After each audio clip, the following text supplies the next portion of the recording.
Hi viewers, ಇವತ್ತು ನಾವು am papad ಅಥವಾ ಮಾವಿನ ಹಣ್ಣಿನ ಜಲ್ಲಿ ಹೇಗೆ ಮಾಡೋದು ಅಂತ ನೋಡೋಣ. ಇಲ್ಲಿ ನಾನು ಒಂದು 5 ದೊಡ್ಡ ಮಾವಿನ ಹಣ್ಣನ್ನು ತಗೊಂಡಿದ್ದೀನಿ.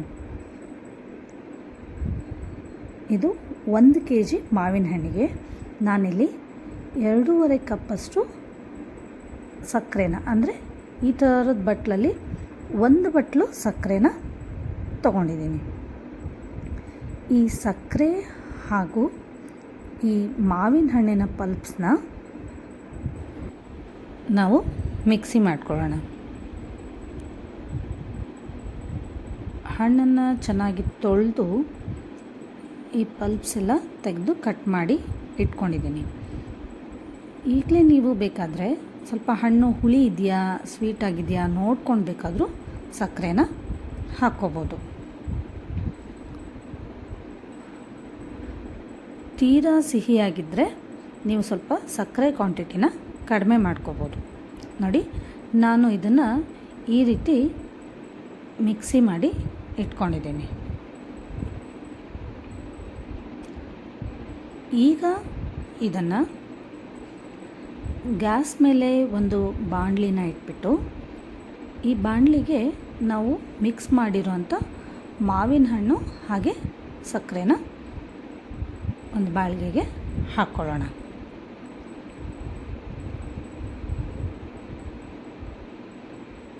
ಇದನ್ನು ಚೆನ್ನಾಗಿ ನಾವು ಕುದಿಸ್ಕೋಬೇಕು.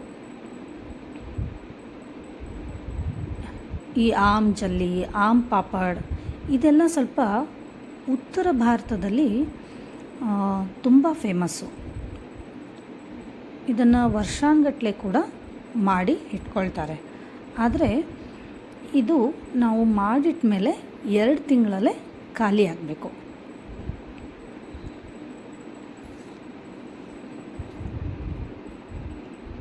ಫ್ಲೇಮ್ನ ಸ್ವಲ್ಪ ಲೋ ಇಟ್ಕೊಂಡು ಇದನ್ನು ನಾವು ಈ ಥರ ಕುದಿಸ್ಕೋಬೇಕು.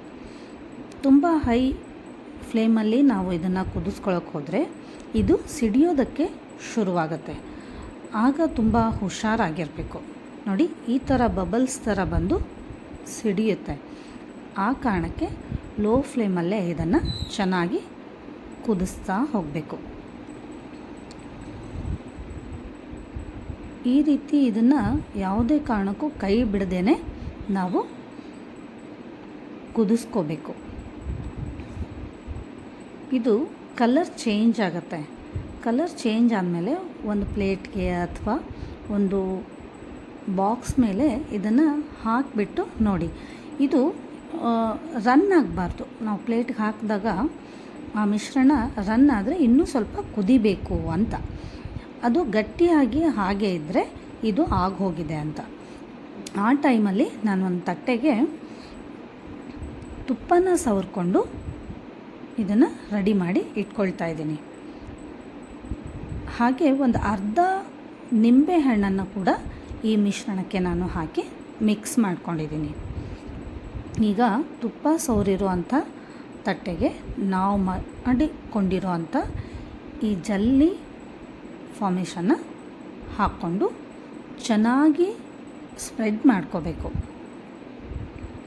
ಸ್ವಲ್ಪ ಅಗಲವಾಗಿರೋ ತಟ್ಟೆ ಪ್ಲೇಟ್ಗೆ ಹಾಕ್ಕೊಂಡ್ರೆ ಇದು ಬೇಗ ಆರ್ಕೊಳ್ಳುತ್ತೆ.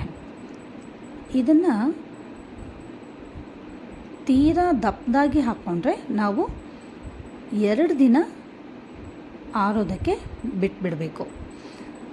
ಬಿಸಿಲು ತುಂಬ ಇರುವಾಗ ಇದನ್ನು 1 ದಿನದಲ್ಲಿ ಕೂಡ ನೀವು ಇದನ್ನು ಆರಿಸ್ಕೋಬೋದು. ಬಿಸಿಲಲ್ಲಿಟ್ಟು ಒಣಗಿಸ್ಬೇಕು. ಇಲ್ಲ ಬಿಸಿಲಲ್ಲಿ ಧೂಳು ಅದು ಇದು ಅನ್ನೋದಾದರೆ ನೀವು ಮನೆಯಲ್ಲೇ ಫ್ಯಾನ್ ಕೆಳಗಡೆನೇ ಇಟ್ಟು ಇದನ್ನು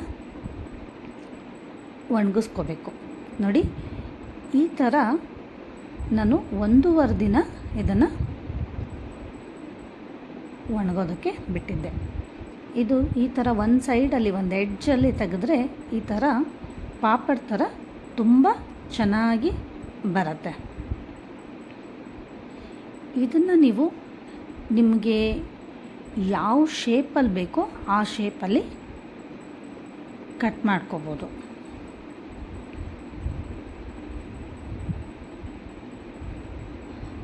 ಮಾವಿನ ಹಣ್ಣಿನ ಸೀಸನ್ ಆಗಿರೋದ್ರಿಂದ ಈ ಟೈಮಲ್ಲಿ ಈ ಥರದ್ದನ್ನೆಲ್ಲ ಮಾಡಿ ಇಟ್ಕೊಂಡ್ರೆ ಒಂದು 2 ತಿಂಗಳವರೆಗೂ ಇದು ನಮಗೆ ಯೂಸ್ ಆಗುತ್ತೆ. ಕೆಲವೊಬ್ಬರು ಇದಕ್ಕೆ ಸ್ವಲ್ಪ ಜೀರಿಗೆ ಪುಡಿ ಹಾಗೆ ಕಾಳು ಮೆಣಸಿನ ಪುಡಿ ಕೂಡ ಹಾಕಿಬಿಟ್ಟು ತಿಂತಾರೆ. ಮನೆಯಲ್ಲೇ ನಾವೇ ರುಚಿಯಾಗಿ ಮಾಡಿರೋಂಥ ಆಮ್ ಜಲ್ಲಿ ಇದನ್ನು ನಾವು ಮನೆಯಲ್ಲೇ ಮಾಡ್ಕೋಬೋದು. ನೀವು ಒಂದು ಸಾರಿ ಮನೆಯಲ್ಲಿ ಇದನ್ನು ಟ್ರೈ ಮಾಡಿ, ಹಾಗೆ ಹೇಗೆ ಬಂದಿದೆ ಅನ್ನೋದನ್ನು ಕಮೆಂಟ್ ಮಾಡಿ ತಿಳಿಸಿ. ಈ ಚಾನಲ್ನ ಸಬ್ಸ್ಕ್ರೈಬ್ ಮಾಡಿ.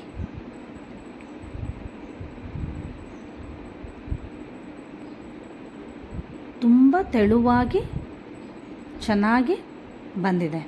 ಈ ಥರ ನೀವು ಒಂದು ಸಾರಿ ಟ್ರೈ ಮಾಡಿ ನನಗೆ ಹೇಗೆ ಬಂದಿದೆ ಅಂತ ತಿಳಿಸಿ. Thank you.